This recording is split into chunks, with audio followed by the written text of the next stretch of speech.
So this is Test to Human level 3, I believe.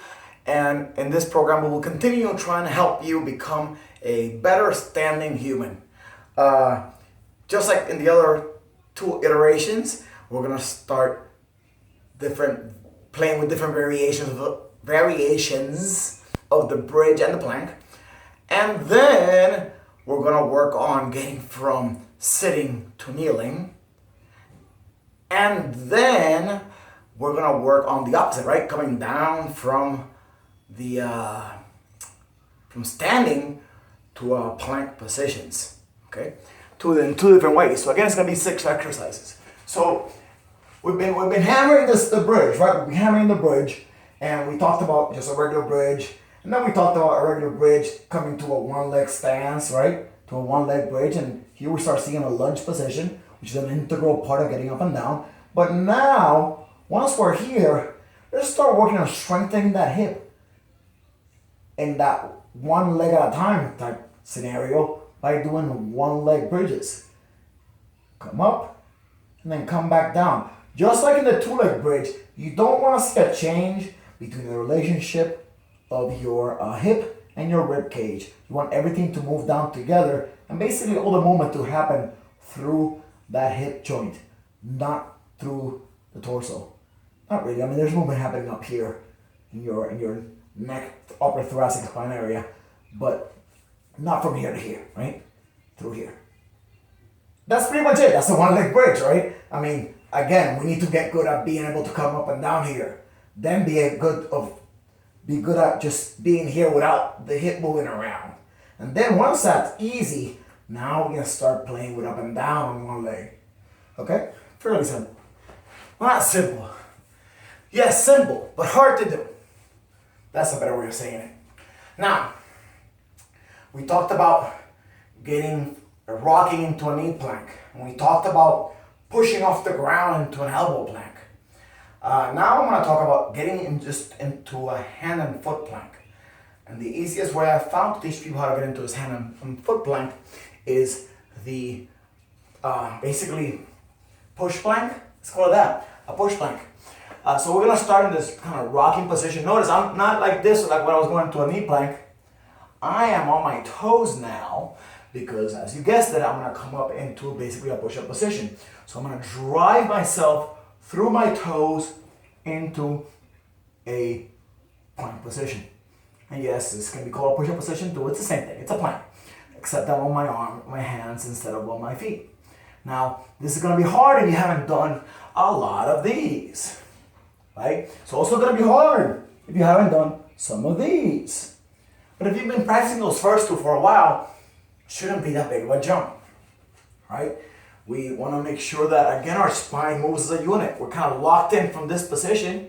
We drive through our feet, we pull with our arms at the same time, and voila. Again, this stays solid, glutes stay solid, abs stay solid. I don't arch. See, I'm not here. I'm kind of in the middle, right? Having that same parallel lines between my rib cage and my hips that I was working on in the bridge. Now, there's two ways of coming back and forth on this one, right? The easiest way, right, as you begin, you want to push back with the hands and bring those knees back to the ground, right? Basically, slowly back to the ground as your hips pass them. Now, you could also, as you get better at it, not put them on the ground. Keep them off the ground. Now, if you notice, I'm not only covering here a plank position, I'm also practicing a squat position, right? Whether with knees on the ground or not. So this is helping both in the coming up part as well as the going down part later. And like I said before, squatting is a sitting position. So it's part of the whole continuum. Now, we talked about the roll to the side, right? In number 2, the plank, the Test to Human number 2 program, right? We talked a lot about how to roll to your side and then to come to a sitting position. Today I'm going to talk about how to get from here to a lunge position and start getting ready to stand, okay? So one way of doing that is by putting both hands on the ground, bringing this knee back next to this hand, and like I said in the second program, we're gonna learn to lift mostly with this leg, and this kind of just supporting here, but the most of the work comes from the hip. And then once we offload kind of this leg, we can swing it back. And part of swinging it back is bringing this hand to the floor. So it helps support the weight of the body. You can also start with both hands down. There's nothing wrong with that. Both hands down. You use both hands to lift. So 3 points of contact to lift. Swing or slide. Sliding works. The leg back here. And once you're there, it's a matter of just walking your hands forward, pushing off. And now we're talking. Now we're about to get up. Okay? To get back down, hands down. So turn around. You can do it. You can put the hands down first and then walk it back. Or you can turn around and then put the hands down. Do both. Do whichever one you like best. I don't care. I kind of like teaching people first to put the hands down here, then walking it back. And again, you can lift and swing and then sit. Or at first you can slide through. Whichever one works for you. The less contact, the harder it is. So swinging is harder than sliding. Okay? One arm is harder than two arms. Right? Now, you will notice that this arm doesn't do much. It's mostly this leg and that arm, really mostly this leg. Now, once you get good at that movement, right, coming from sitting to kneeling, walking it over, and standing, then obviously you can start practicing it in conjunction with the first sequence, right? I just smacked my hand on the pillow. So we can come up and back and around and kneel, right? Could become one fluid motion. So, next, because I'm teaching you how to stand up from your back and from your belly, right? So from your belly, we talked about pushing back onto the knees and coming into a tall kneeling position, right? Okay. Now from there, we can also step into that half kneeling position or that low lunge position. And I particularly like to teach people not to come here and then try to get the foot over, but I like to teach the transition from here into that. Find that easier to learn as one movement. So as I come forward, I'm gonna drive that leg through, slide it through. At first, it's gonna be hard to get it through. Like this hip's gonna wanna go this way, and you wanna bring your foot across this side, right?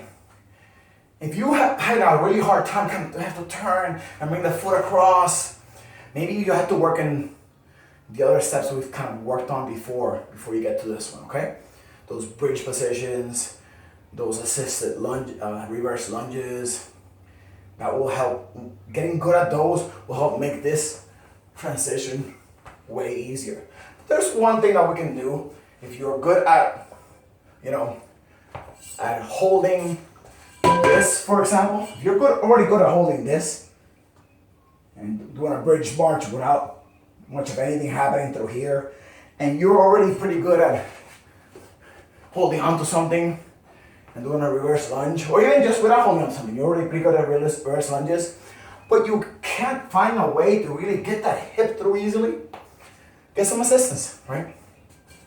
I like on the opposite side, push down hard to create stability through here and drive. I just said opposite side. Well, it is opposite side, right? This is the hip that's doing the work, right? So again, push down hard and drive. Now, obviously, you can put the toes down here and you end up in the same position that we got through. We got through that sideways sit-up movement. Again, all these 4 moves that we talked about, it's not about sets and reps and getting tired and putting in work. It's about practicing them on a regular basis. And as you can see, especially the second 2, they flow directly into what we've been doing.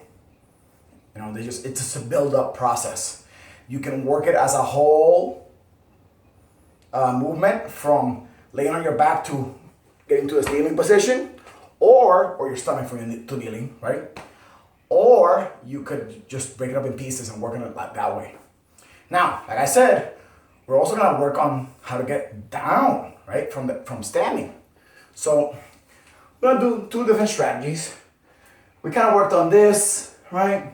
Then we worked on stagger stance, right? Now, and then we worked on reverse lunges. Now I'm gonna combine those two movements into what I call hands to instep. And it's basically, well, bringing hands to instep. You're gonna slide back as you hip hinge and put your hands in your instep. Okay. Hands to instep, right here.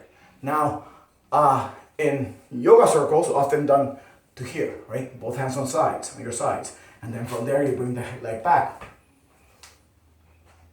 We can also do hands to instep and then bring the leg back. We're not gonna get there just yet. All I'm mainly practicing is hands to instep or hands to both sides of the foot. It's basically a reverse lunge, bringing both hands to the inside of your foot, or bringing both hands to either side of your foot, and then standing, right? We're still supported by that hip, but we're bringing the hands into a position where we could take that leg back to a plank. It's very important that you bend both knees as you go down. This leg looks straightish, but it's not that. It's not like stiff, right? You can go here, right? You can be bent. And that you start working on putting weight on those hands. The more weight you can put on the hands, the easier it's gonna be to remove that leg afterwards. One good, one good regression, I guess, right? If you have a hard time putting weight on the hands or doing this movement, is elevating the floor towards you, right? So I'm gonna use these two yoga blocks, for example. I can put them on either side. And as I step back, I put my, kettlebell's getting in my way. As I step back, I put my hands on those shoulders, right? Of course, this can be as high as you want it to. But again, if you've gotten pretty good at this, and pretty good at this, you can probably get to at least these, 4-inch yoga blocks. So you stand in between them, and you go hands to either side, or you put them both inside, and go hands to the inside. I don't really have and then you see this transition is gonna get a lot easier later. We'll get to that in level 4. Don't really have a good reason to recommend hands on either side of the leg or both hands on the inside. Personal preference thing. You do whichever one you like. Do your thing. Finally, we're gonna work on another way of getting into a plank, right? A push-up plank. We talked about the push plank.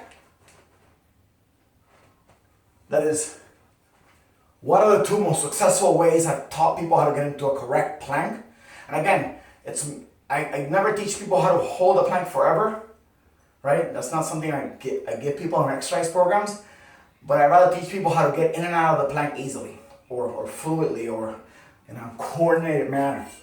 I feel it has a lot more carryover to movement in life, right? So here's the next way of getting into a plank, from the top down, not necessitating all this type of extra mobility that the hands to instep method does, right? Which we'll get to.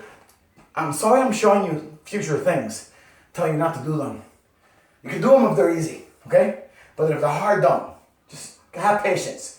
Try this one first though. So, see how we worked, remember we worked along that one and we worked on this, right? It's for a reason. If you can get pretty low, you can start touching the ground, right? You can shift your weight to the ground and walk yourself into a plank. And then you can walk yourself back and stand. I love those. Butt back, head forward, bend your knees, your spine. I like to keep it as straight as I can for as long as I can. But if you need to flex it a little bit, to put your hands down, no big deal. Because you're going to be contracting those abs against the floor. It's going to stabilize the whole chain. And then walk it forward. And then walk it back. And stand. Try and make that process as fluid as possible. That's it. 6 more moves, right? Combine them with all the other ones I taught you. Make it a whole practice. We're getting pretty much to the apex of this whole thing. We'll get into some funky ways, and we'll fully stand up and down in level 4, and maybe I'll make a level 5 where we get into some funkiness and some cooler variations. But this is really the most of the basic strength building in these first 3. Strength and mobility building, right? Because you need both things to be able to easily get up and down from the ground. Why am I out of breath? Anyhow, yeah. That's to human level 3. I hope you guys find this useful.